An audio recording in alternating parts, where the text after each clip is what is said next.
Okay, good evening.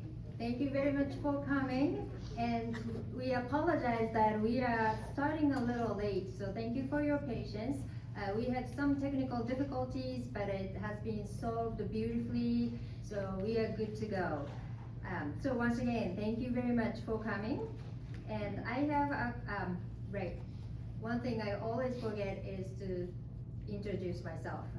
Hi, I'm Yuki Miyamoto, professor in the Department of Religious Studies, teaching ethics, and I'm also, this is my privilege to serve to the DePaul Humanities Center as the director of the center. Tonight's procedures, I would like to inform you, we have two very good guests, world-known scholars / writers and curators. And so these two guests are going to be introduced. One of our faculty members, Yun-chen, and each guest speaker is giving a presentation for about 20 minutes. And after that, Dr. Liu is going to moderate the conversation among the three, and then after that, we will take questions from the floor, but also from the Zoom audience. And I would have to ask you, the Zoom audience, to turn off the camera and turn off the microphone. And I apologize, not that we don't want to see you, but that's easier for us to move forward, so I appreciate it.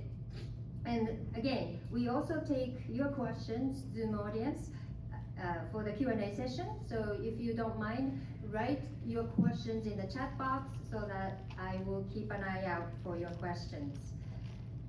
Okay, so before further ado, I would like to introduce Professor Yun-chen, and she is the one who brings these guests together and bring this event together, so I owe her a lot. She has been a wonderful colleague and friend. And she's an associate professor of history of art and architecture at DePaul University. She specializes in East Asian art history, particularly Chinese painting and calligraphy, visual and material culture, artists with disabilities, disability aesthetics, and East Asian inter-regional art history. Her current research project investigates the relationship between artists with disabilities and the trend of artistic eccentricity in 18th century Yun-chen and the development of disability art and aesthetics in pre-modern China. And she's also the DePaul Humanities Center's 2023-25 faculty fellow. So I got to see her presentation, and it was very informative, and I was very excited about her work. So thank you, Professor Liu, and can you come up here and introduce our guests, please?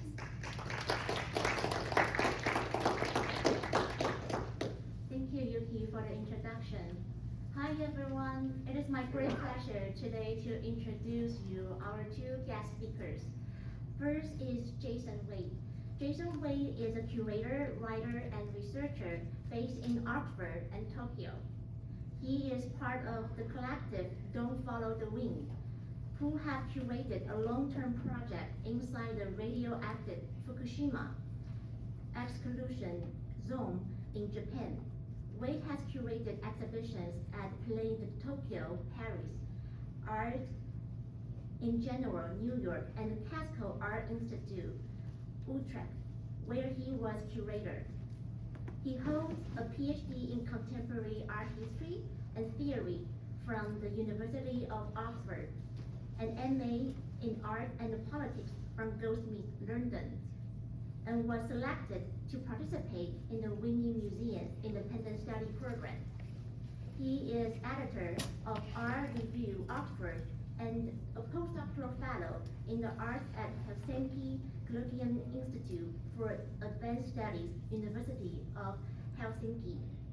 Our next speaker is Serubiri Moses. Serubiri Moses is a Ugandan writer and curator based in New York City.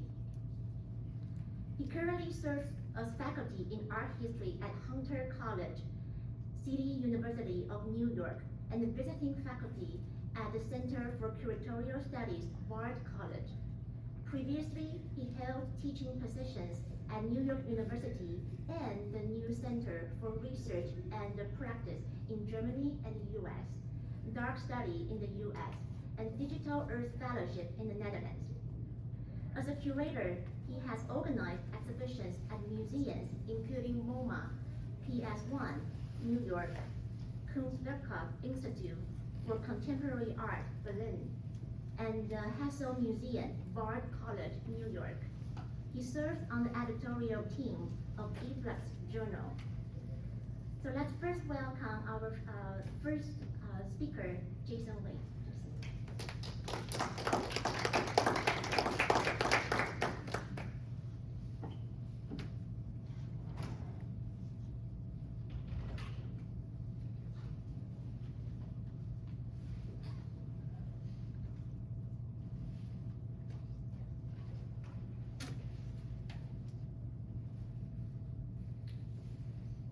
Thank you, Yun-chen. Thank you, Yuki. Thank you for bringing us together and for being great hosts.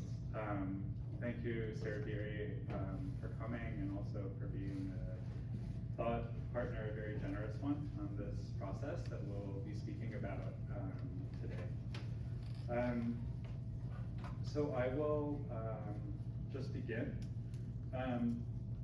First of all, I want to say that I grew up around the corner from here when Lincoln Park was a little different than it is today. And so growing up on native lands that were represented by over 100 tribal nations here, and including the Potawatomi, the Ojibwe, and the Ottawa nations who signed the Chicago Treaty in 1821 and 1833. Secondarily, I would also like to acknowledge the Puerto Rican community that was in Lincoln Park from 1950 to 1970, which is the largest Puerto Rican community in the United States, and also where the Young Lords were founded, which was a very important Latinx social group. And so the research that Serubiri, Moses, and I are discussing today comes from a desire to understand more fully the deep entanglements between the people, land, and cultures of Asia and Africa.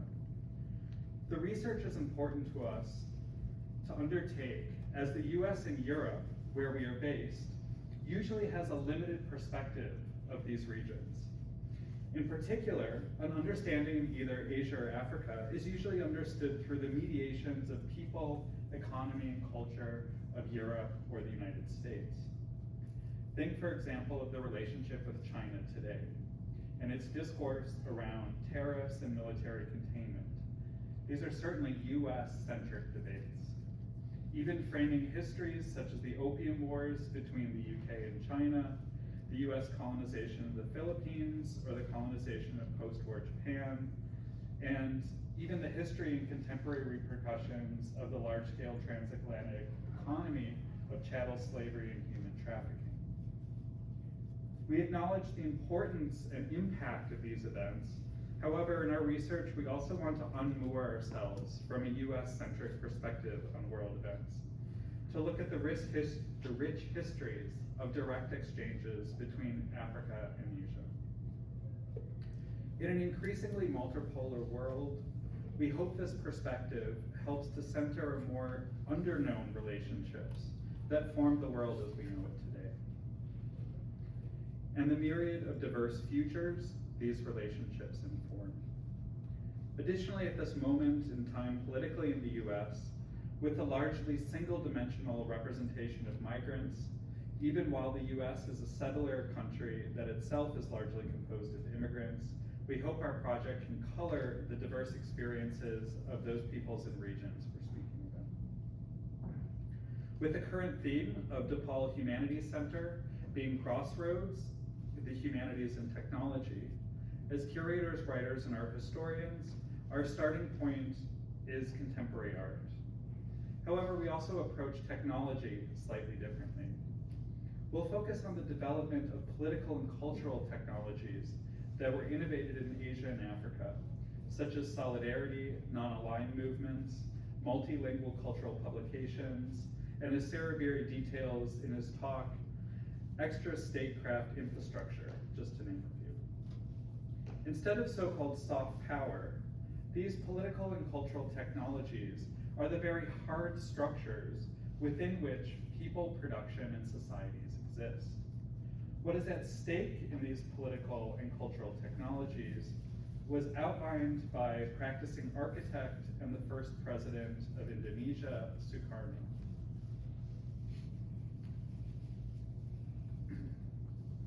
And this is his quote, I'll read. This 20th century has been a period of terrific dynamism. Perhaps the last 50 years have seen more developments and more material progress than the previous 500 years. Humans have learned to control many of the scourges which once threatened them. They have learned to consume distance. They have learned to project their voice and their picture across oceans and continents. They have probed deep into the secrets of nature and learned how to make the desert bloom and plants of the earth increase their bounty. They have learned how to release the immense forces locked in the smallest particles of matter. But has humans' political skill marched hand in hand with his technical and scientific skill? Humans can chain lightning to their command. Can they control the society in which they live? The answer is no. The political skill of humans have been far outstripped by the technical skill, and what they have made, they cannot be sure of controlling.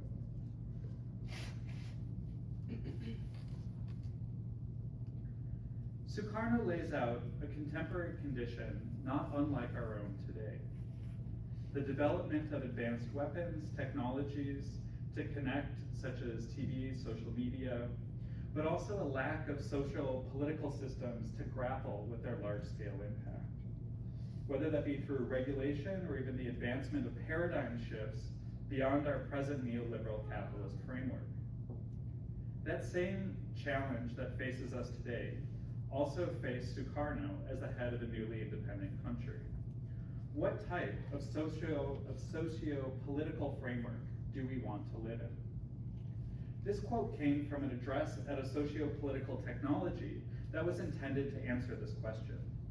The Asia-Africa Conference of 1955 in Bandung, Indonesia, a gathering of heads of states and participants from the Global South held for the first time in the Global South. And that moment in time, many places in Africa and Asia were recently independent or still under colonial rule. The Anti-Colonial Conference both provided a means to share anti-colonial strategy, as well as discussions of newly formed states to compare statecrafting and how these nations and peoples can form solidarities and alliances to support one another. This was especially important as the specter of colonialism was still haunting their countries. To provide a texture of this meeting, I'd like to share a short clip from the moving image work In the Year of the Quiet Sun, made in 2013, by the African Asian diasporic duo based in the UK called the Otolith Group. Their practice, traversing moving image and installation, has looked upon questions of the migrant experience while probing the long 20th century and global socio-political dynamics. The film excerpt here explores the histories of the Asia-Africa Summit and other subsequent meetings framed through the rise and fall of the political theorist and revolutionary Kwame Nkrumah, who was the first president of Ghana. The film is both a compilation of newsreels and images of postage stamps, seen here to be both a form of communication, but also mini images that tell the history of a nation. The Otolith Group narrates over the images and includes excerpts from the African-American writers Richard Wright, who attended the 1955 meeting in Bandung and who wrote a travelogue of his experience entitled The Color Curtain, a report on Bandung Conference, 1956.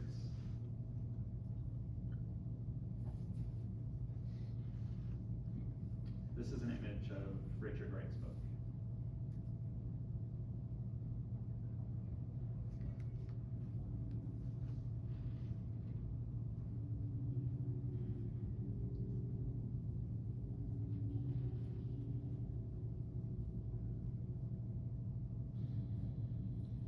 A kind of illuminated and sacred communication exists between colonized peoples.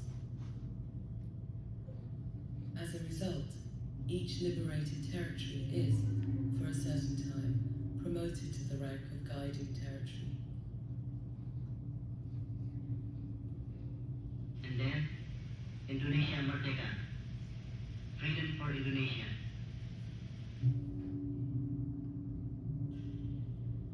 The liberation of the new peoples is felt by the other oppressed countries as an invitation, an encouragement, and a promise.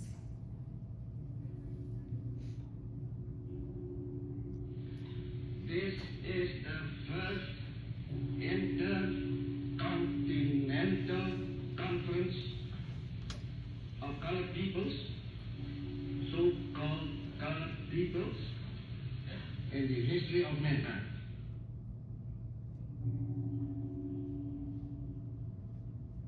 It is the evening after the second day of the conference. Richard Wright answers the knock at his door.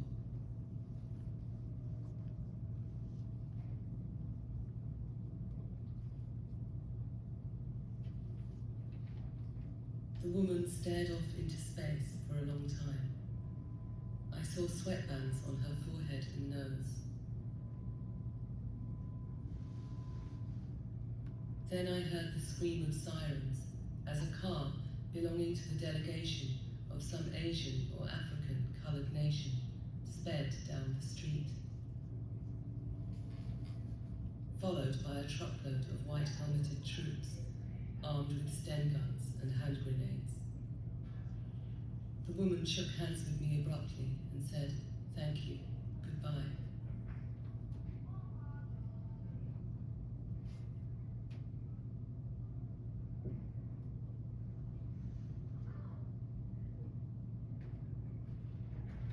You are watching the scene which may well be historic. The date, December 1958.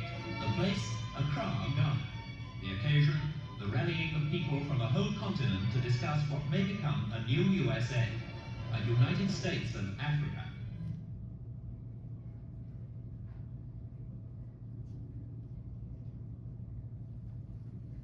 Another approach to remixing these histories has been undertaken by Connecticut-based artist Tammy Wynn. Her collaborative ongoing project, The Color Curtain, named in homage of Richard Wright's account of the Bandung Conference. The project consists of a series of dinners and artist books that investigate and celebrate African American solidarity, both historically and in the present day. This is an image of the first color book project that has a series of artists, including herself, that made contributions, and then this is the dinner, I believe in Houston, that was held around or Washington, D.C., sorry, that was held around the project. And there's been 3 iterations of the project so far, and it's ongoing.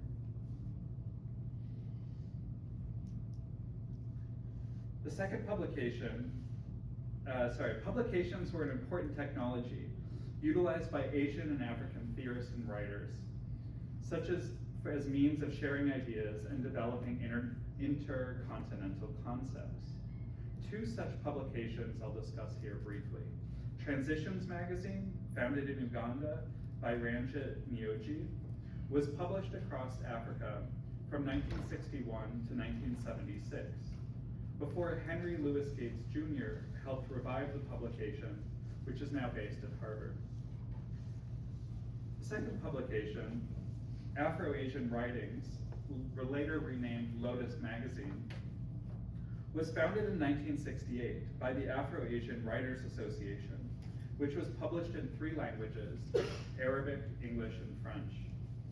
before the internet and the ease of having access to information, share opinions, and have a sense of what was occurring in different contexts. These publications were critical to connecting communities and unfolding ideas across territories, as well as experimenting and constructing post-independence social and cultural structures. The final work I'd like to address today is by the South African artist Francois Knutse. Through his multi-sided Cordon, 2018 to 2019, the project's composed of 4 films set in Kinshasa, Shenzhen, New York, and Dakar. Knutse draws on early African cinema, as well as Afrofuturism, to look through the cycles of the hardware production. In particular, the mining of materials and the afterlife of e-waste, as it often gets shipped to communities across Africa in order to reclaim many of the same precious materials that were originally mined on the continent itself, and return them into the circulation of production, usually in Asia. This is a 2-minute trailer of his film series.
One of these devices can free a person from many of the drudgeries of life.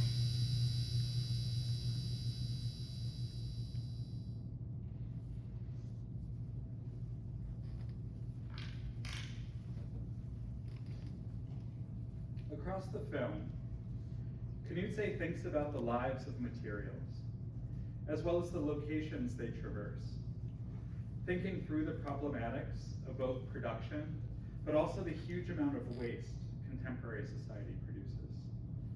Knutse weaves this waste into costumes and installations like the one seen here in an installation at the Seoul Media City Biennial in South Korea.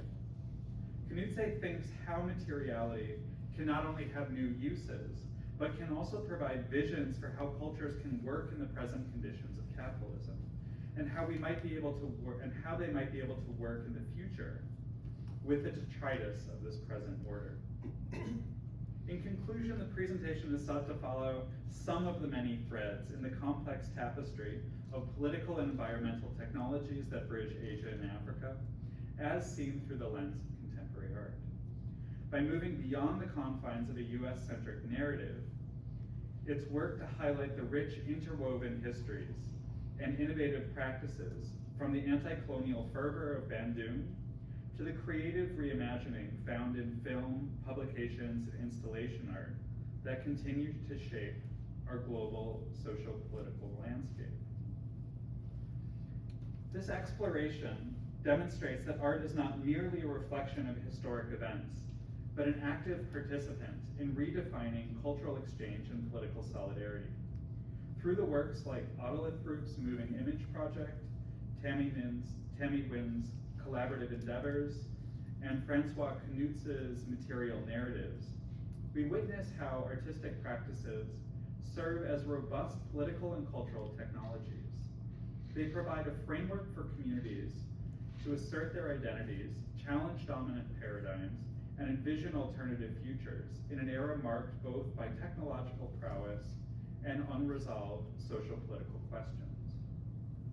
As we reflect on the dialogues initiated by these creative practices, we are reminded of Sukarno's probing question: can human political skill keep pace with our technological abilities? Today, this question resonates more than ever. By centering the voices and experiences of Africa and Asia, we are calling to reimagine our socio-political frameworks in ways that honor the multiplicities of histories and aspirations, and in doing so, we not only enrich our understanding of the past, but also pave the way for a more inclusive, equitable future. Thank you.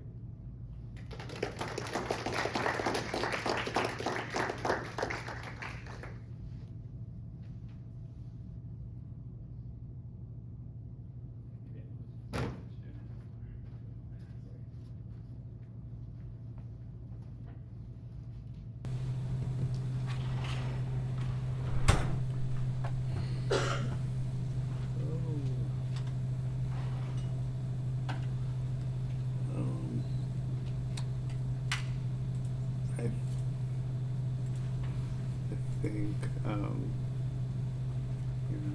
think my presentation probably.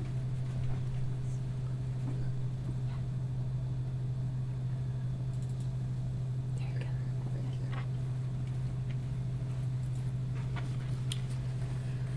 you. Can everyone hear me? Yes, thank you. Thank you for being here. I'm really honored to be in Jason's hometown. I will give a kind of personal anecdote. I'm originally from Uganda, and I met Jason in 2015 in Dakar, Senegal, where Jason was organizing what they call the Arts Collaboratory Assembly. And so, you know, it's been an honor to both be a friend and also to be welcomed in your hometown. Excuse me, Serubiri, I'm gonna lift that just a little bit. There you go. Okay, great. I prepared a little bit of a theoretical presentation, so please forgive me if it's too technical. You know, us art historians tend to be very insular in our thinking, but I hope that you can connect to it. So I refer to, so it's called On the Technological Zone, Jeremiah Kungio and the Lekki Seaport, which is in Nigeria. This is an image from before the seaport was actually constructed. So I refer to the, see if I can move it here. Oh, probably not.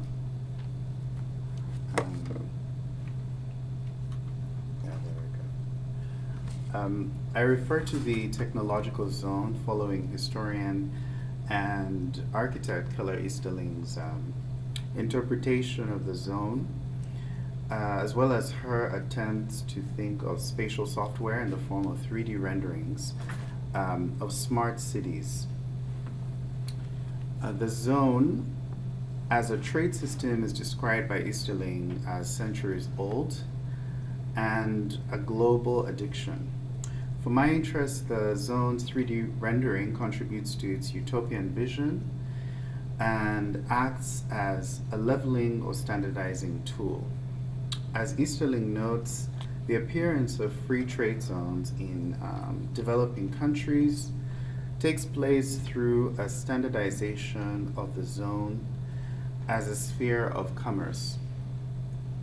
Its aesthetic is of some importance, if not of primary importance, to the artists who studied, including Nigerian Jeremiah Kungio. And if you look at this image produced from his series, you can see,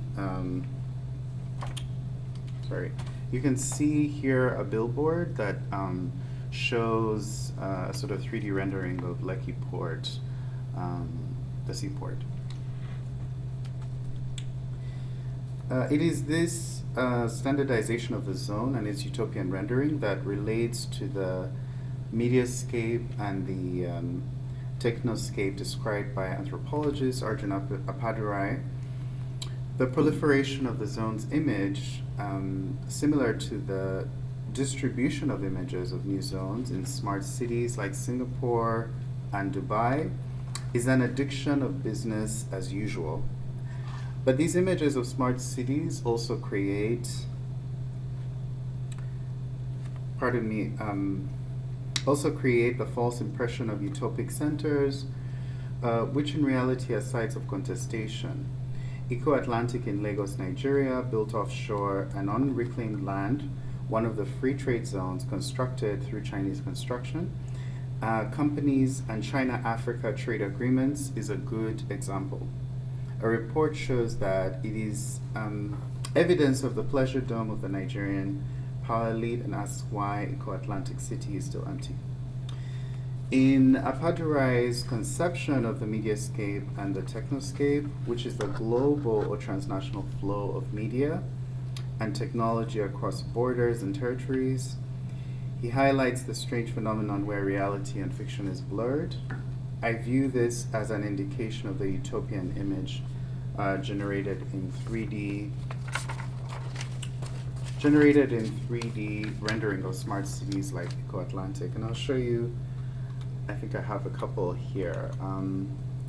So this is a 3D rendering of Lekki Port from 2022. And I think this is a 3D rendering of Lagos, Nigeria. I have a couple more. I mean, this is Eco-Atlantic in 2023. You can see it's a kind of ghost town, as it were. And this is a rendering of what Eco-Atlantic would look like when it is finished. So the stark contrast of the reality in drone images that reveal a ghost town after years of construction. This one. What might be considered reality in the marketplace of global finance and venture capital does not accurately map onto Eco-Atlantic as it stands today, where it remains an arguably fictional entity. The lines between the realistic and the fictional landscapes they see are blurred, the more likely they are to construct imagined worlds, which are chimerical, aesthetic, even fantastic objects. Can this concept of imagined worlds based on these fictional landscapes be applied to Eco-Atlantic or to the Lekki seaport in Lagos? One of the concerns of this paper is the Lekki seaport's affiliation with China-Africa initiatives, like the Belt and Road Initiative, while our project Africa-Asia, co-initiated with curator Jason Waite, aims at studying how earlier mid-century Afro-Asian diplomacy and economic alignment resonates in today's art. I am neither sentimental nor naive about the harsh effects of transnational initiatives on the poor majority in developing countries, including Nigeria. To what extent, therefore, can artists imagine or depict the reality of these new smart cities without falling into the trap described by Appadurai as consisting of the blurring of reality and fiction? And can art mediate this larger diplomacy issue in the Belt and Road Initiative? So I'll just show you, I guess, what, I'll just continue. In my reading of Jeremiah Ikongeo's project on Lekki Port, a seaport developed by Chinese and Singaporean construction companies in Lagos, Nigeria, starting in 2020 and completed in 2022. I'm interested in the financescape, defined by Appadurai as the flow of finance capital across the world in the Belt and Road Initiative, which defines the formation of Lekki Port. And what I mean by that is that basically what we're looking at, for example, in this image, is basically a huge kind of space of land, a huge land in Lagos that has been appropriated or expropriated by the government, and meaning that most of these people have become displaced, and at the same time, what I'm meaning with the Belt and Road Initiative is that displacement has come at basically from the financial authority of Chinese and Singaporean construction companies in dialogue with the Nigerian government. And so part of what I'm talking about is that when we look at these kind of like, when we look at Jeremiah Kungio's images and of his fascination with these kind of renderings, I think what we're also looking at is the work of a kind of globalization, but also we're looking at it through specifically how the artist is visualizing this space, and also how he's thinking through the displacements that are taking place specifically in his in this site here. So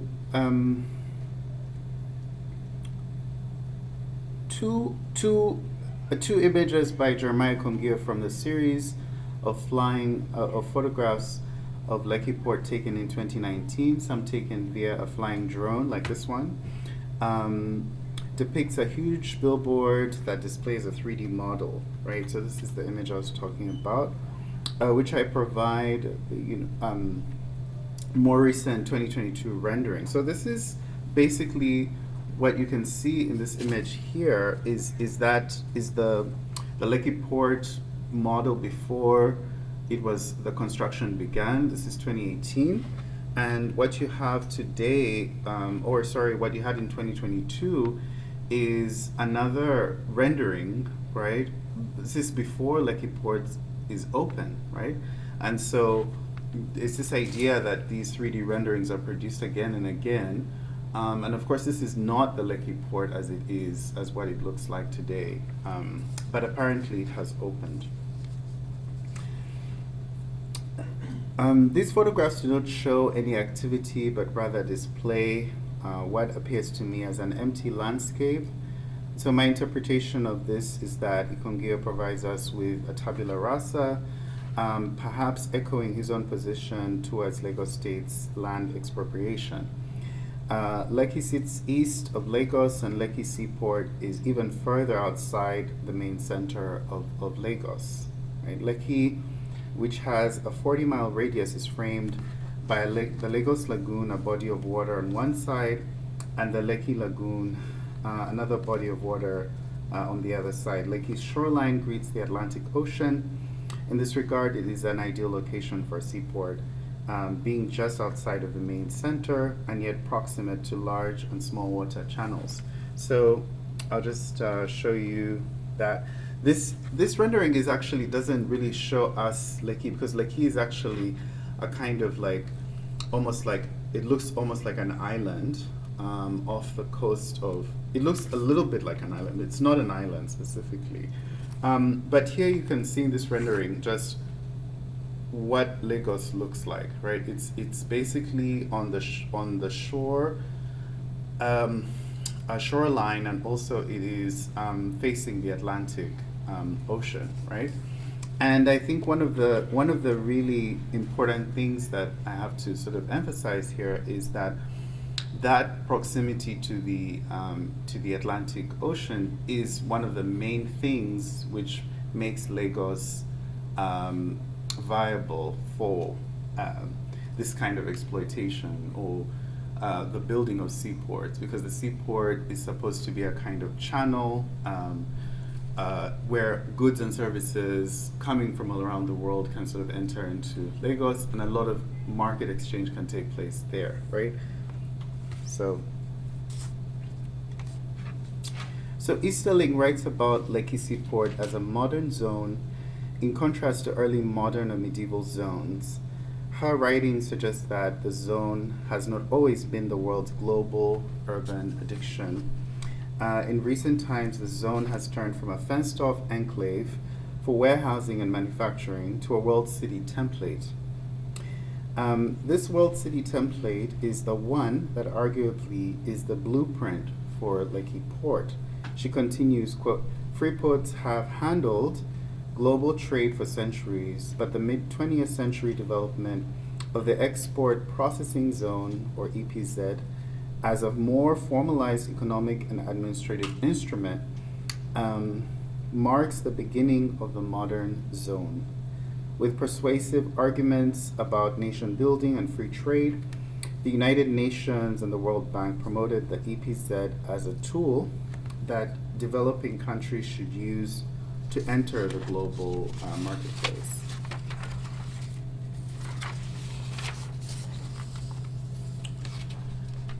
Lekki, as described earlier, is the biggest seaport in West Africa capable of producing billions of dollars. Yet, if we follow carefully the arguments presented above concerning the templates, which are reproduced all around the world, and their proliferation on a global scale, exactly, it becomes clear that the Lekki Zone is not merely a neutral project representing the peaceful and diplomatic get-together between China and Nigeria, as a rehashing of historical ties, including at Bandung, that Jason mentioned earlier. Rather, Lekki Zone is indicative of punishing structural adjustment programs introduced in the 1980s during the oil crisis that Jeremiah Kungio argues broke ground and led the path to the formation of the free trade zones in Lagos. So this study does not aim to center an analysis of structural adjustment or neoliberal programs. Rather, it is important to ask what artists can teach us about their understanding of culture and new diplomatic projects in the globalized world. Our project, Africa-Asia, proposes to consider the many issues that have shaped an understanding of the transnational relations between Asia and Africa in the 20th century through the work of visual artists. These visual artists radically reimagine the objects, technology, and various media which cross borders, and to this reader reveal a radical rearticulation of these materials. The creativity that comes out of material curiosity produces very different kinds of meaning than the Belt and Road Initiative does. Art historian John Key writes about this radical rearticulation in her book Geometries of Afro-Asia when discussing the work of Zimbabwean artist Moffat Takadiwa that repurposes old computer keyboards, reshaping them into brilliant wall tapestries. She argues that Takadiwa's work is part of an Africa-China or an Afro-China genre that, quote, presumes commonality without demanding uniformity of meaning. So since I've talked a lot about the Belt and Road Initiative, I think I might show you some, these are more renderings of Eco-Atlantic as well. But I want to, again, more renderings of Eco-Atlantic, and you can see how it looks a lot like Dubai or any kind of seafront smart city around the world. Singapore, perhaps. And I think that the emphasis there is also on the different corporations that could, occupy a place like this. Also, the idea of what kind of markets could be produced. So, and those markets would probably look similar in different sort of smart cities and around the world. But I wanted to show you this image of Xi Jinping and Bola Tinubu at the China-Africa Summit 2024. So most recently, in September 2024, after a China-Africa conference attended by Nigeria's 16th president, Bola Tinubu, elected in 2023, China's President Xi Jinping said, quote, China and Nigeria as major developing countries, strengthening strategic coordination will inject fresh impetus to China-Africa relations in the new era and spearhead common progress among global South countries, unquote. Firstly, we must point out the curious leveling here of China and Nigeria as, quote, developing countries. Since when was China considered a developing country to the same extent as Nigeria, right?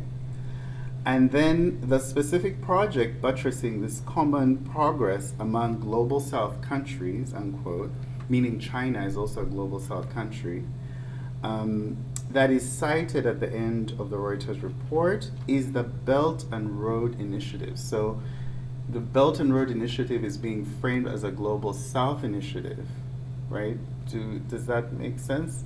The idea that global South initiatives are about South-South relations, and therefore it's about countries working in the global South cooperating together, right? So one of the things that I'm hoping to share here is that what we see in Lekki Zone is a manifestation of this Belt and Road Initiative in a very different way. The Lekki Zone is coming out of the Lagos State's expropriation of land and also their investment in a seaport, right? And so it is the Nigerian government's effort, right, at creating $1 billion, or $300 billion, as they say, initiative. But at the same time, it is also about Chinese investment in Nigeria, right? And this image, or the conference itself, emphasizes these relations between China and Nigeria from the perspective of economic development, So, but I think one of the things that other than the idea of cost benefit and $360 billion that's going to come out of Lekki Seaport, I'm really interested also in, first and foremost, how this artist is really trying to defend the indigenous population that originally inhabited that land, right? So that artist is trying to defend not only the fact that this land is one that is being sort of taken away forcefully, but he's also trying to defend the indigenous people who have lived on this land and who traditionally have ruled over it. I think that being said, there is a disconnect between the Lagos government and the indigenous people who are on this land. And this artist is interested in that disconnect. Specifically, his images, I think particularly this one, which shows one of their one of the chiefs of TA, which is one of the towns that's being expropriated, shows how Lekki Seaport is really about Nigerian elites and their collaboration with Chinese diplomats and officials, right? It's not so much about the people on the ground. It's less about the interests of those people and more about the interests of the Nigerian government, right? So this is something that is actually quite troubling within framing it as a kind of global South solidarity initiative, right? Who is going to benefit ultimately? It's going to be the elites, even when they say that it's 170,000 jobs that are going to be created. Still, it will be those corporations that inhabit these kind of high-rise buildings, right?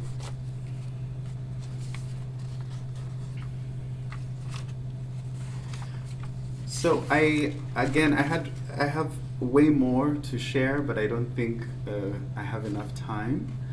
So I'm just going to conclude my presentation and say that Ikongyo's project tends to produce a tabula rasa, right? This is a kind of empty landscape, right?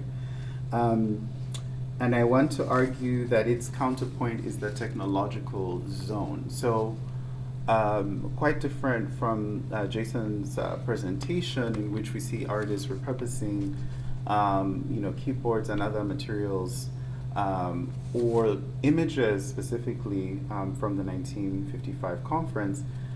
This artist is looking at what is actually the empty space in which things are going to be built and constructed, right? So he's kind of looking at that emptiness as a counterpoint to a high-tech zone. And I think one of the issues that he's interested in is the lack of design collaboration with indigenous communities. Again, this is really a concerning issue, and one that has led to a lot of land grabbing, if I should call it that way. The technological zone requires the erasure of existing protocols of culture. And what do I mean by this? Indigenous communities that look after their own land and have their own protocols of land care are all of a sudden, being told that no, you're no longer responsible for this land. It is now ours. And then the point that I made earlier about Xi Jinping is that the idea of common progress among global South countries is of course extremely crucial. We know this is, as Jason pointed out, this is like a very important aspect of Bandung. However, I think we need to understand what the few Nigerian elites are doing with Chinese diplomats, and whether that reflects the views of the majority or of the minority in a place like Nigeria, which has something like more than 300 million people, right? So it's important to think about not only Africa-Asian relations as so-called global South, dialogues, but is this beneficial to people who are on the ground? Or is this just another form of pouring new 3D renderings and creating smart and high-tech cities that are in any case going to be sealed off, and many people won't be able to access them, right?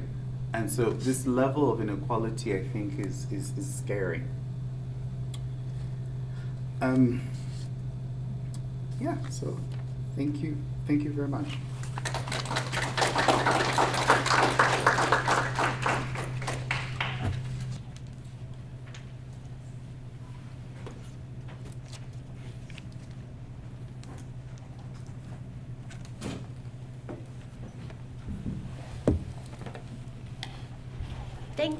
Thank you, Jason and Serubiri, for your fascinating talk. Since this event falls under this year the Post-Humanity Center theme of humanities and technologies, and we saw from Jason and Serubiri, we learned from them about how contemporary artists use their art to respond to controversial political and environmental issues. So I would first like to ask our speakers to elaborate more on the phrase political and cultural technologies that you used.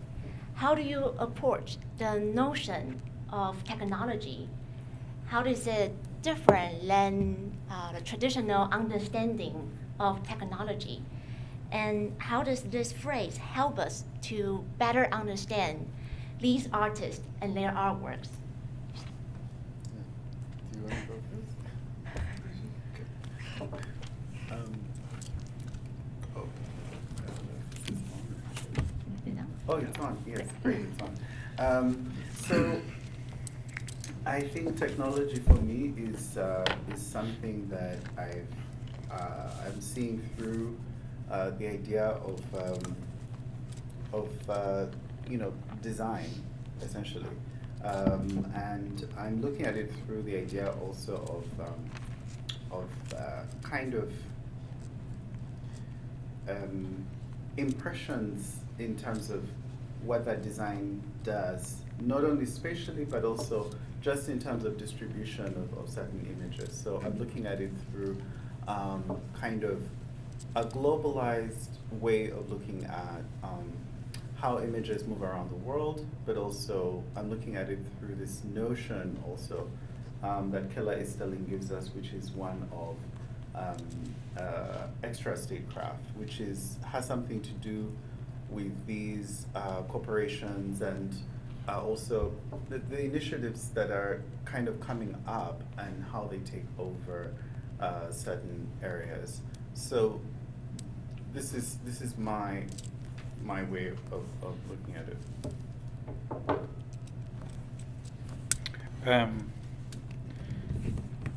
Thanks for the question. I guess there's a point of how we usually understand maybe technology when we speak about art, and technology is something around being hardware, and then seeing art through the lens of soft power, let's say, right? So like both of these are means to an end. So technology on one way is kind of communication device, and art on the other hand is like a form of critique, perhaps most generously. And I think what we were trying to do is frame technology through what you highlighted, which are these social political systems. So actually thinking about forms of governmentality, thinking about forms of how we organize society as being a technology itself, meaning thinking about forms of democracy, thinking about anarcho-syndicalism, thinking about different social ways we interact as being political and social technologies which are not soft power, but which are actually forming the hard basis which condition the other forms of production around us. So I think this is trying to lay a groundwork for the importance of something like Bandung, and also the importance for political imaginaries that some of the other artists maybe we're speaking about are working. Yeah, thank you for explaining more on the notion of technology and taking us to see these artists and their work through a new lens. And my next question is relate to receptions of these artists, their work. And I would like to ask a series of related questions for both of you. So Serubiri, you discussed how Jeremiah Ikongio used his digital images and the video to express his concerns about trade agreements between China and Nigeria. How do Nigeria and the Chinese people audience respond to his work? And how does his work receive both locally and globally? And how does the contemporary art field engage with or critique his work? And I would also like to ask similar questions for Jason.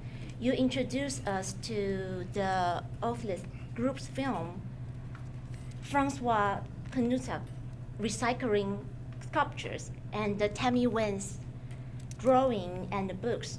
How is their work received both locally and globally? And how does the contemporary art field respond to their work? Do you want to start? Go for it. Go for it. Yeah, I think maybe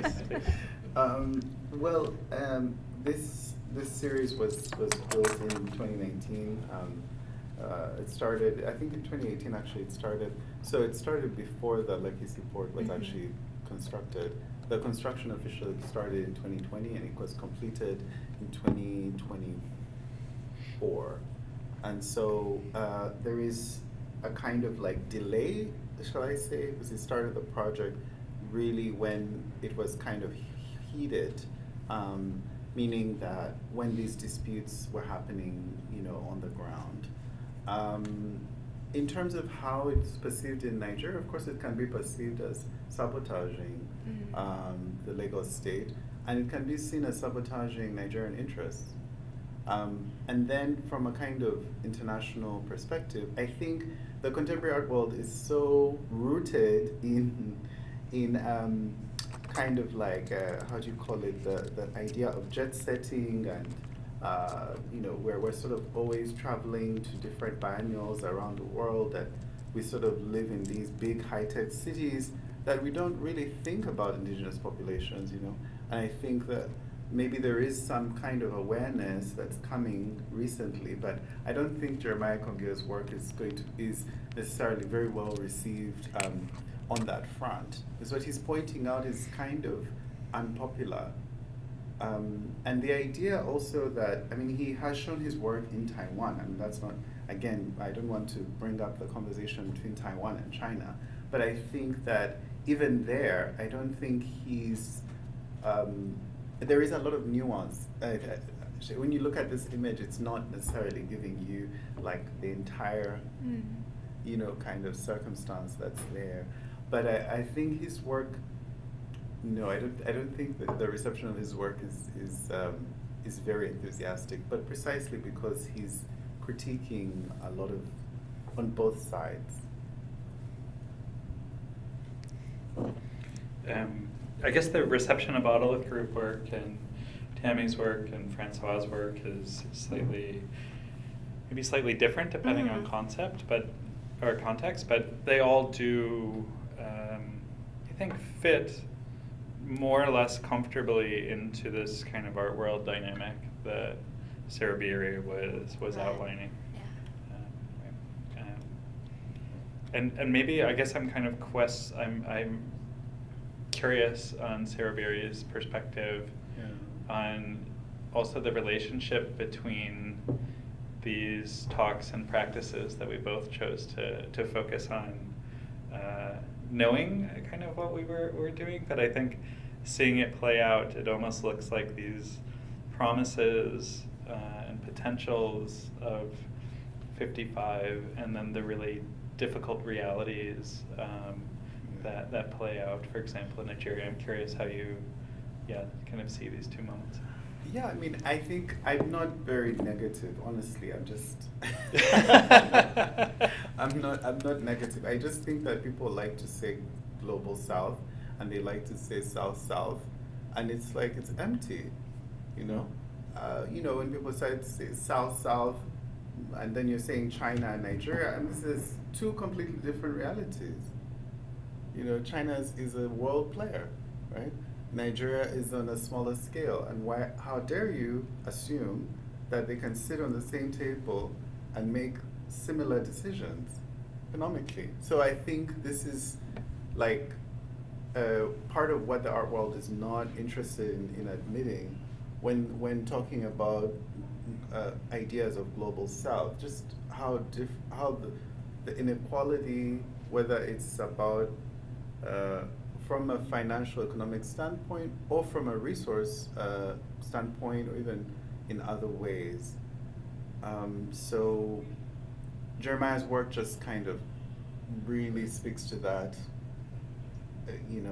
perspective, that idea that we can't take for granted that there is a global south. We need to sort of be more attentive to who is being discussed in terms of the global south, and what exactly are the relations. But I think, to your point, Jason, I think the Autolith Group are extremely celebrated as Black British artists because they talk about the global south without specifically engaging some of these kind of more difficult questions.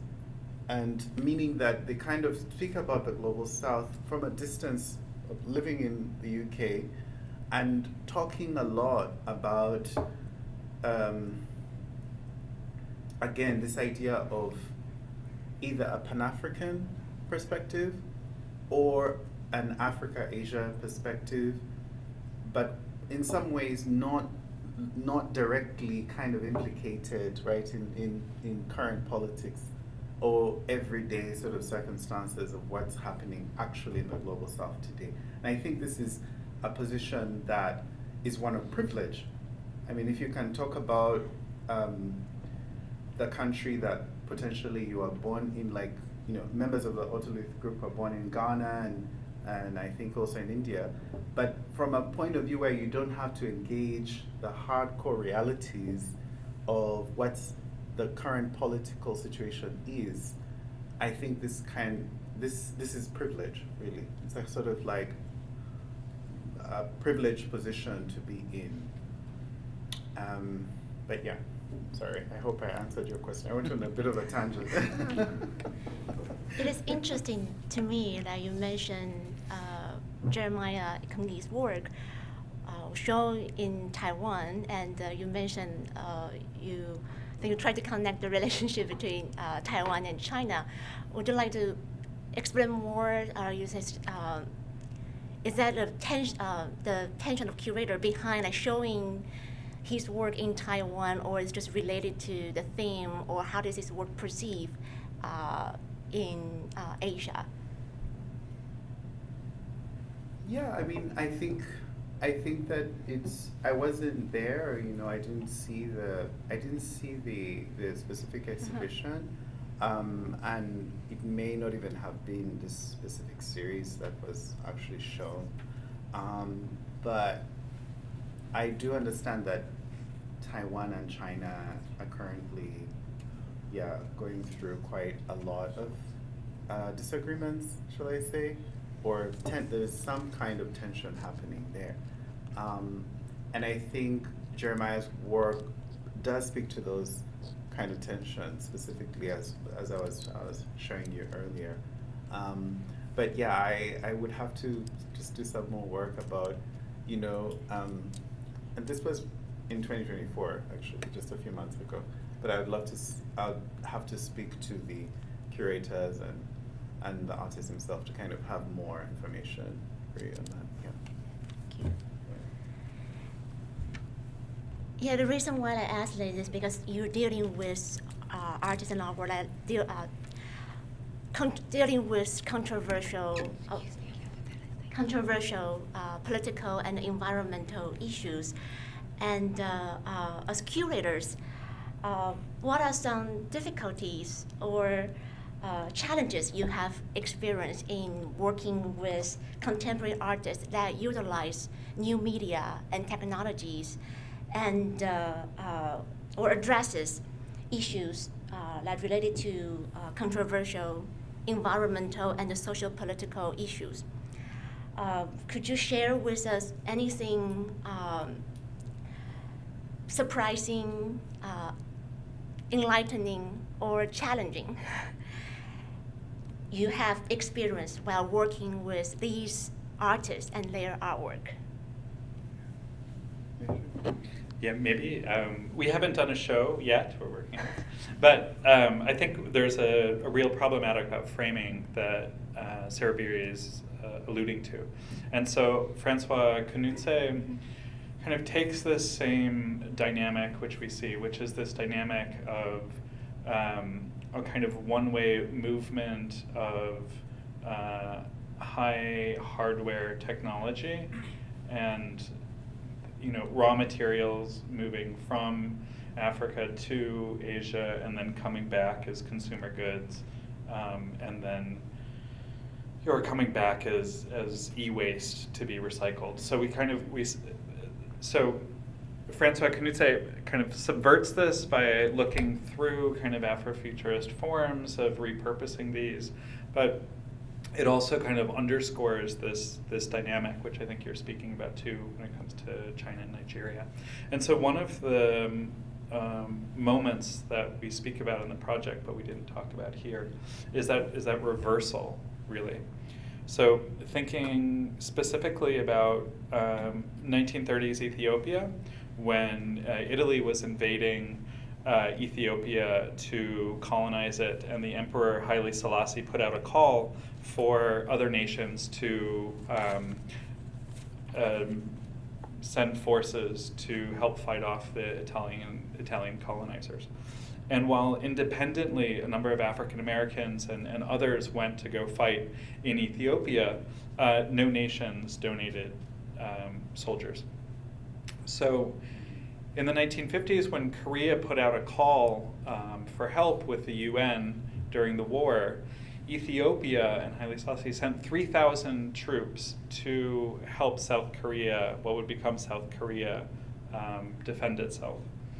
And they fought for 3 years there and then came back to Ethiopia. And the community that fought together ended up living together in Addis Ababa. They created a graveyard together. They created a Koreans Veterans Association. And South Korea was so grateful that the largest monument in post-war Korea is to Ethiopia for sending troops. And even now, during COVID, for example, South Korea was sending PPE to Ethiopia and to the veterans.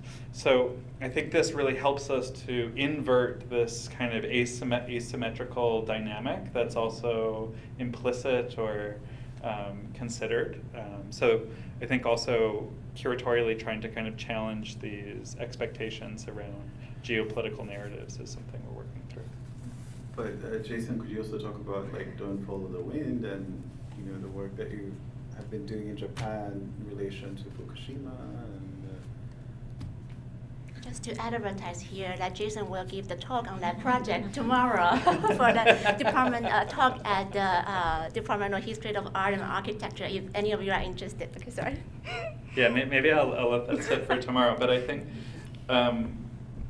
that's just maybe another example about how artists are working transnationally across Asia and also internationally to address large-scale environmental questions.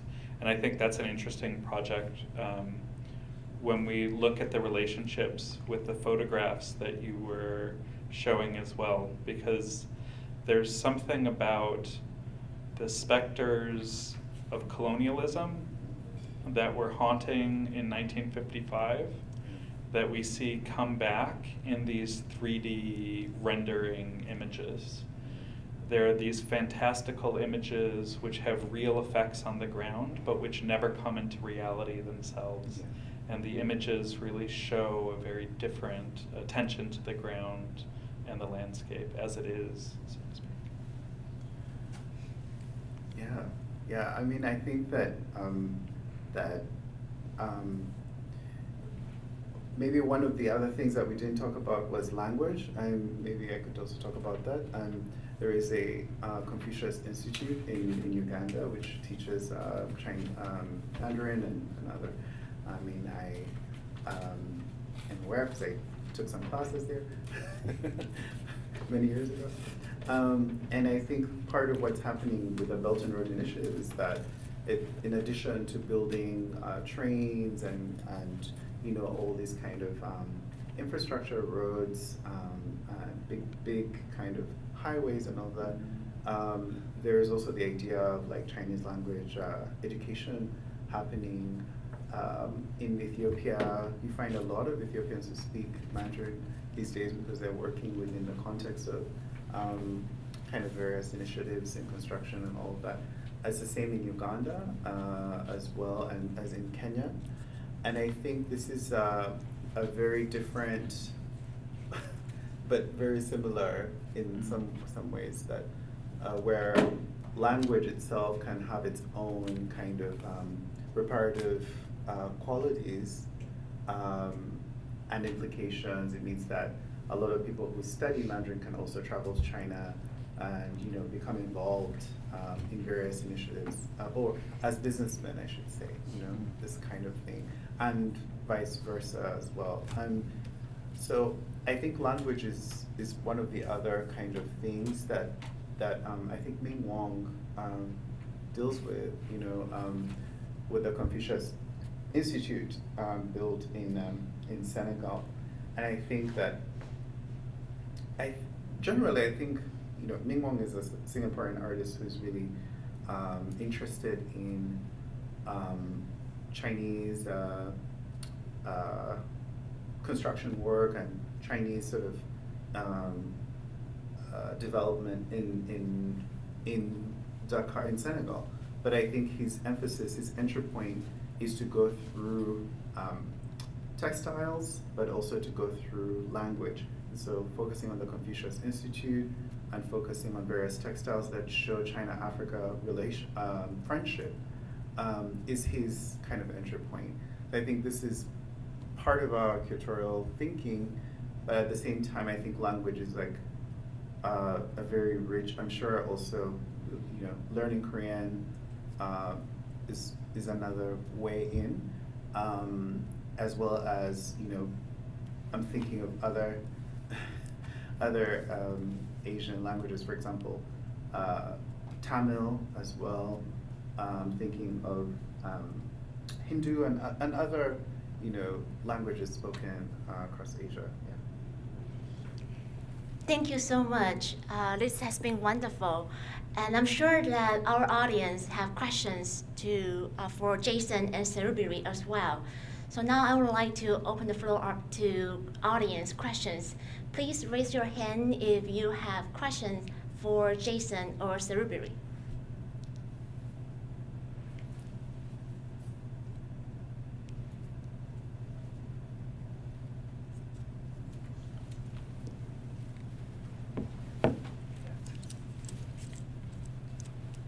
Yeah, get a microphone.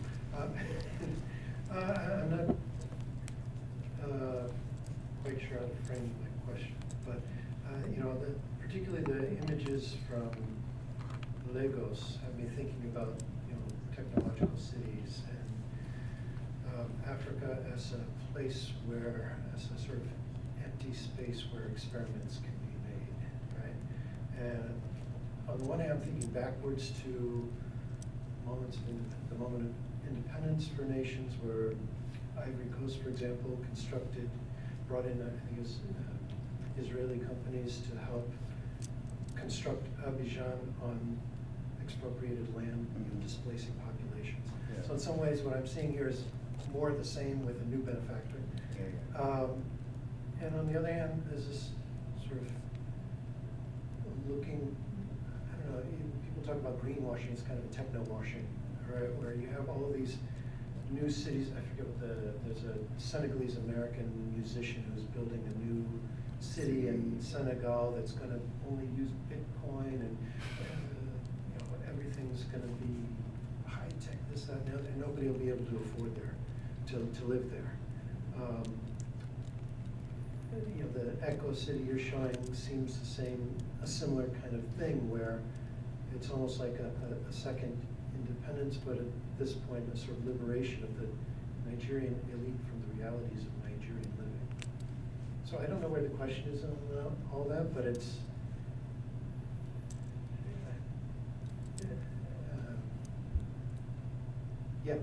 it's a comment, I guess. I'm not sure what the question is, but if I'm, and I'm not sure, from what you're saying, it sounds like China is sort of the new neo-colonial funder of this second experience. Yeah, thanks for your comment.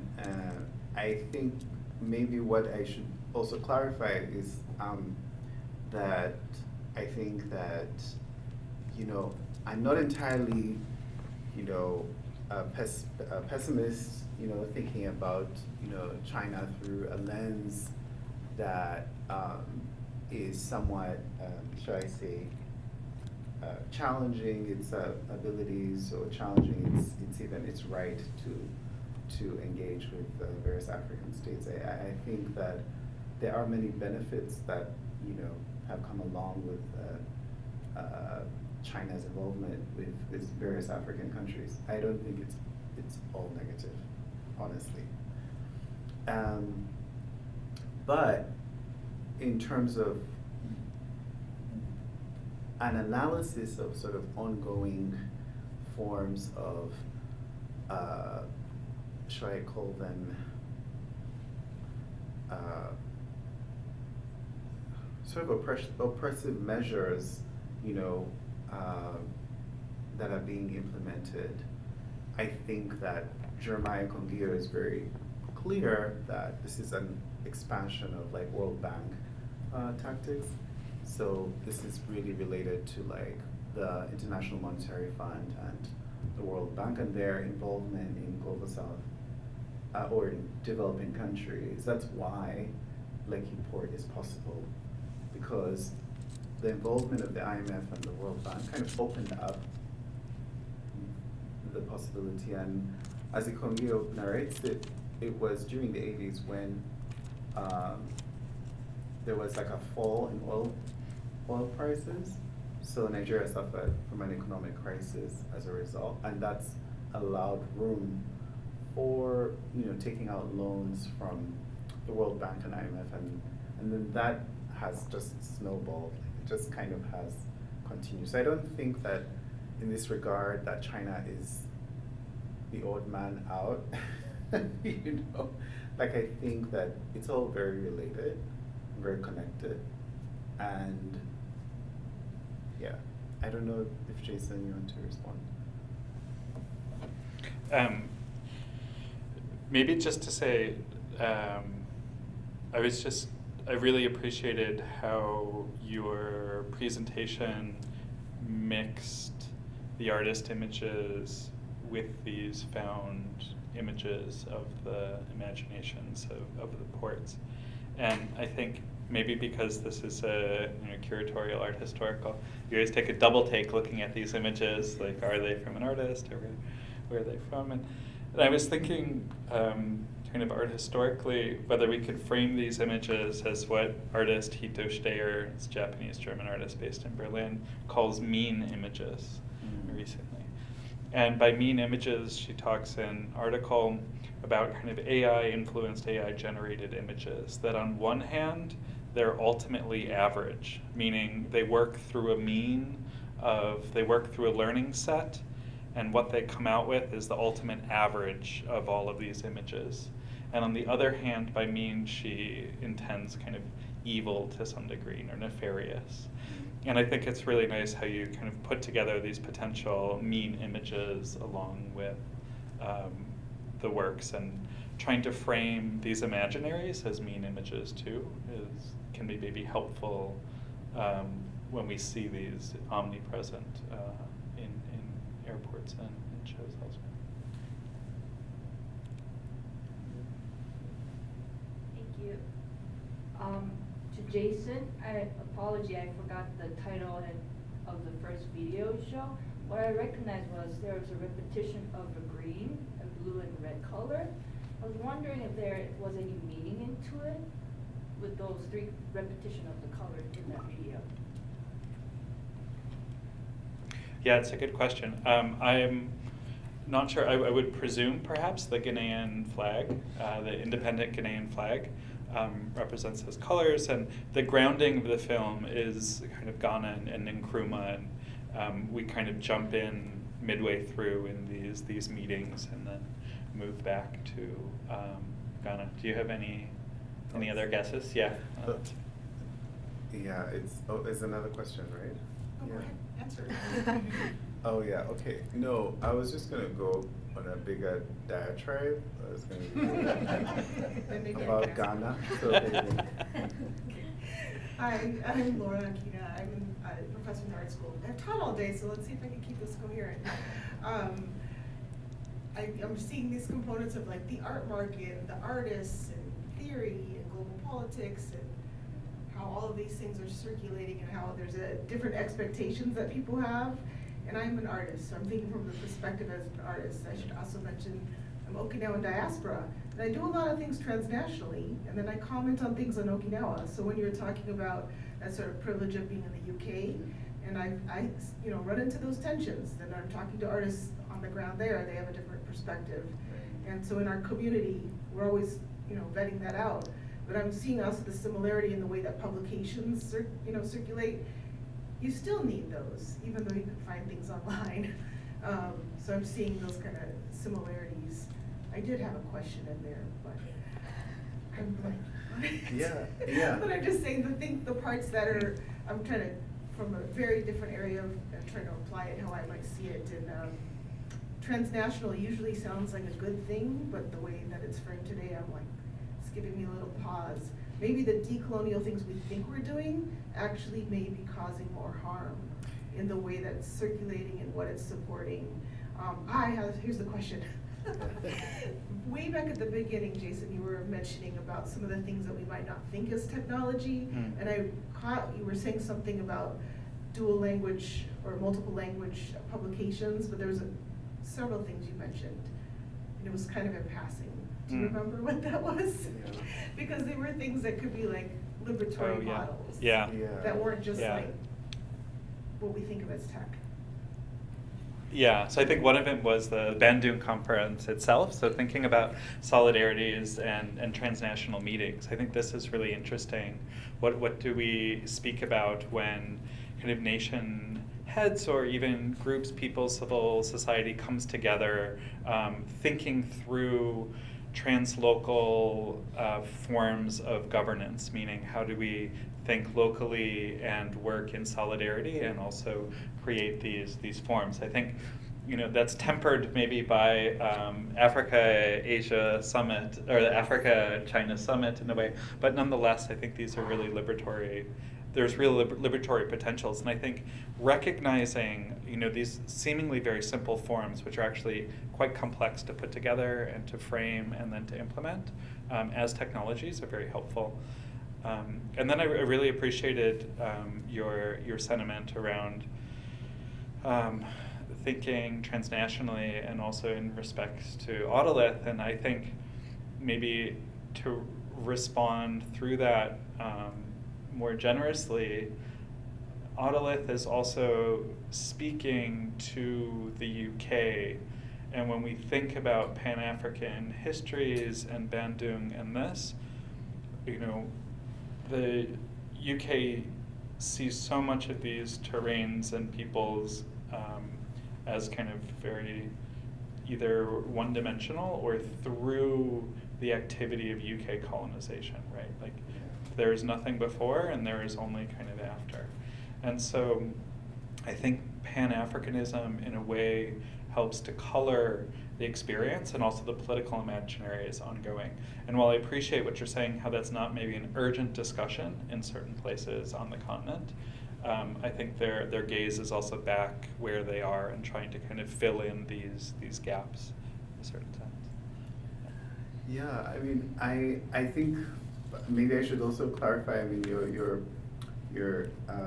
point really made me also reflect on your comment. Made me reflect on why did I do this? Why did I? I think that I lived in Ghana for maybe about 4 months, and I worked there with an art space and kind of programs and exhibitions, things of the sort. And one of the things that I learned in Ghana was that one of the most famous artists in that country was making work out of jute sacks, which are these sort of sacks that they put cocoa beans and to export them, to chocolate people who Nestle and people like that, right? And this is work that was being shown in the Venice Biennial on such a large scale. And in Ghana, we were having conversations with local kind of people in the arts sector who support this artist about labor, about what kind of labor it takes to build those very large tapestries of jute sacks.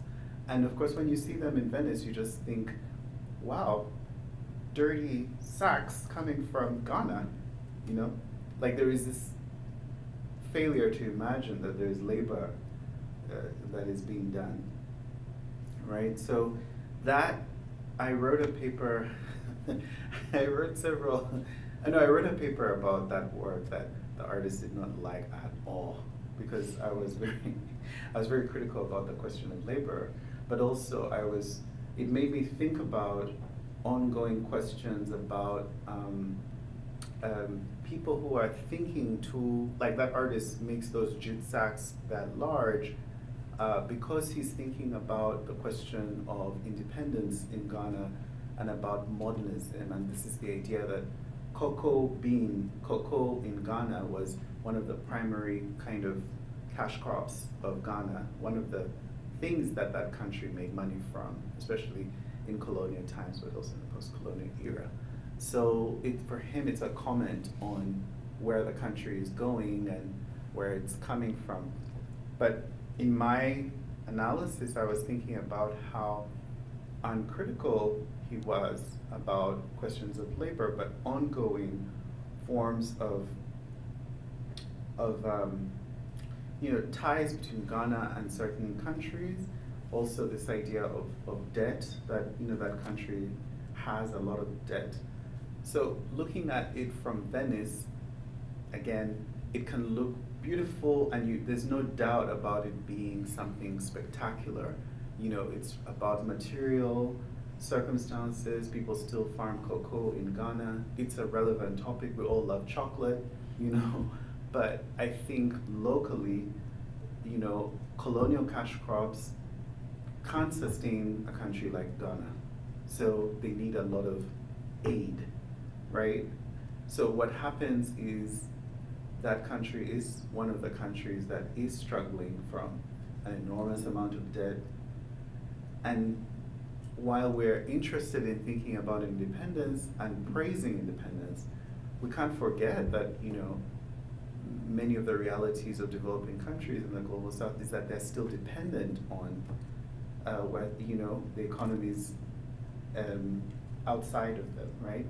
And so this is a perspective that's not very popular, and it's not something that we like to say when we see a work in a museum, like, oh my God, it just looks so amazing. This artist is bringing Ghana here. But when you go to Ghana, it's like, actually, the dialogue is much bigger. Yeah. So this is going to be the last question. Thank you. Is that right? You have to sit in this row if you're gonna ask a question. I can't tell if it's on or not. It is on. Okay, so I wanted to ask about, to go back to what you talked about in terms of forms of governmentality as technology itself. Because it seems like I would like to kind of go back to what those technologies are.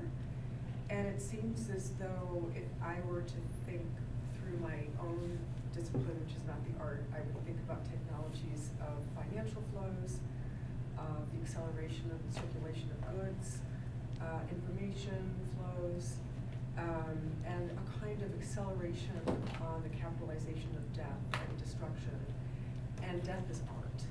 And so when you're looking at those immersive models, there's a kind of emptying out of life. And then you look back at the old images of plants, you'd see at least some people walking around, right? But there's nothing. It's almost like this fascistic, armored,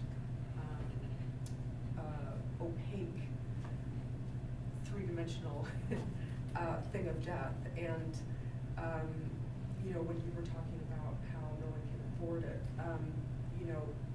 I was also thinking about, not to go back to the US, but Elon Musk and the ways in which everyone thinks of it as contradictory, that he's simply going in as this Silicon Valley and trying to rearrange the entire state to operate quixotically as a market would, but at a massive scale, and no way of thinking about anything but labor and so on. So I was just wondering, when I don't know Ekongyo's work, so when I went onto his site, the thing that I noticed was movement. There were things flashing, or I didn't get that from here, but I thought,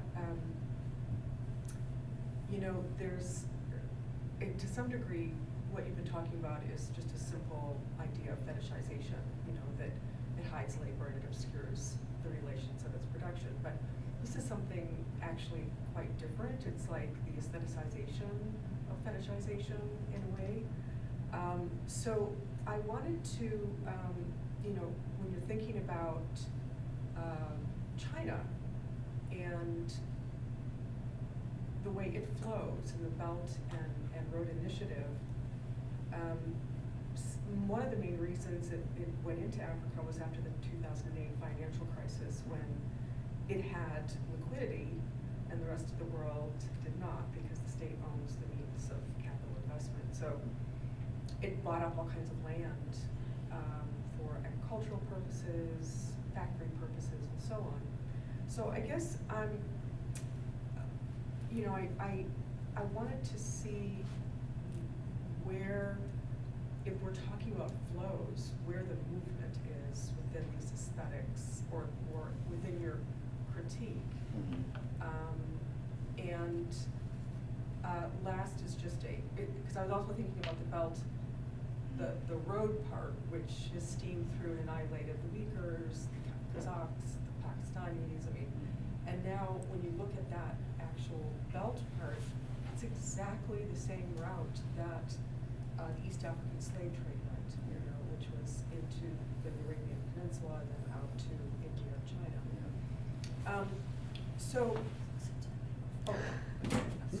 Thank you. So now I wanted, this is just a selfish question, was if you know about Fulu Muziki, which is a group based out of Kinshasa. And I think the music is movement. They have an amazing performance where they make all of their instruments on site from all the garbage they collect. And then as soon as they have their concerts and play, which is absolutely fantastic, they leave it and they go to the next village and find more garbage. So, looking at the things, I think we're in Shenzhen, where it was this kind of core dump. I think there's also just dump, the dumps that are everywhere in the world that are not necessarily core dump, but plastic piping and all of these other things that these rural villagers are left with, plastic bags and killing goats and all of these things. So a movement, I guess, is I'm interested in where the movement comes in. Do you want to respond? Go for it. Thanks for the great question, and I think it also kind of builds on the previous question, which I want to expand on too, and this is thinking about the deliberative sites and actually, thinking about the Belt and Road Initiative as a result of deliberative processes, right? So these are deliberative technologies that are putting in place and that therefore are having impact. And I think artists are working in very different ways on creating these more liberatory forms. And two examples, perhaps one, Jonas Stahl, who's a Dutch artist, and he's worked on creating summits. So one very interesting one is bringing together rebel groups that are also so-called terrorist groups in various places and having these summits. So what does it mean to all of a sudden legitimize, rebel groups in these kind of UN forums? But moreover, how are we thinking through actually reproducing some of these forums, but not state-based forums, rather extra state-based forums or anti-state-based forums? And then secondarily, creating what is a kind of parliamentary structure for the Kurdish people in Kurdish Iraq. So kind of the largest ethnic group without a state in the world. What does it mean to imagine and create a building, one that does not have a center, but rather people are around, because there can be no one individual in the center. So working through also the architecture of these discussions. And then finally Rungrupa, which is Indonesian-based collective, and they curated most recently Documenta, which is a big quadrennial exhibition in Germany, and they kind of worked through different Indonesian deliberative processes that also include, it's called lumbung, and this includes kind of hanging out. So what does it mean to spend time together, unstructured time together? What does it mean to have long deliberative processes? What does it mean to do this through different languages? And ultimately they created an environment over 100 days, which was vastly transformative for everybody involved. So what does it mean to bring these deliberative technologies into practice, and how do they then have repercussions across different communities? Yeah, I don't think I can top that. That's a really good one. I mean, I think maybe what I can add to what Jason has said is that I think one of the things we're paying attention to is the movement, of course, and the Cordon piece, Francois Kunetze, is very, very interesting because of that. But I think maybe I want to. I think we're really interested in how material is moving. I think this is like one of the main, I think, insights of our project is really, really interested in that. And in some ways, I was thinking more of how images are moving, and how 3D renderings are sort of like, being created and then transformed, and et cetera. But at the same time, I think there is a lot of movement of material, circulating around the world, and I think that is a little bit. When artists work with that material, I think sometimes their point of view actually creates really interesting, how do you call it, like insights that are not limited to things like the Belt and Road Initiative. So and in some ways that's also happening. I do see that happening in the Autolith video as well, just with images, because of how those images travel and how they move. You saw the stamps in that video? Yeah, how the stamps kind of move images of, and I think they work very well with that. And that has a very strong, those images carry a lot of meaning with them. They carry something, so when artists encounter them and work with them, there is something else that's happening that's not limited to a state or a sort of like parastatal organization or something like that, or diplomacy specifically. I think they are going beyond some of those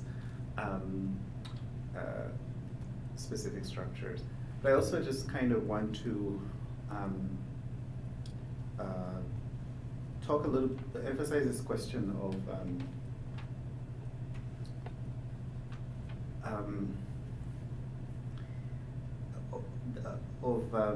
the need, I think, specifically to not just be kind of valorizing, independence for the sake of it.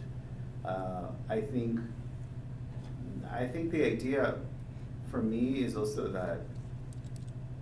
that part of the question that these artists are bringing to us is that there is something going on that obviously independence did not solve specifically. And so we just have to kind of have a renewed sense of urgency when it comes to questions that were asked ad bandum, when it comes to questions that were asked in the past. Whether or not the artists are working in the diaspora or in the countries in which they're from, etc., or were born, or their parents were born, I think is not necessarily the primary issue here. I think the question is more about the urgency of the questions that were asked in the past, and how can we address these questions today, right? So there's so many ways of going about it, but the reason why it's important also to challenge what's kind of become standard in the art world, which is to just kind of valorize things just because they come from the global south, right? Because they look beautiful or their colors are bright or something like this, right? We have to sort of also push against that tendency. It is, as you said, fetishization. I think similarly here as well, it's fetishization. But I think we need to be able to also think or go beyond the fetishization of things that we think are doing global South work. If that makes sense, and so that's yeah. Because of the time, so we have to end our Q&A session here. But if any of you have questions for our speakers, you're welcome to stay and have conversations with Jason and Serubiri.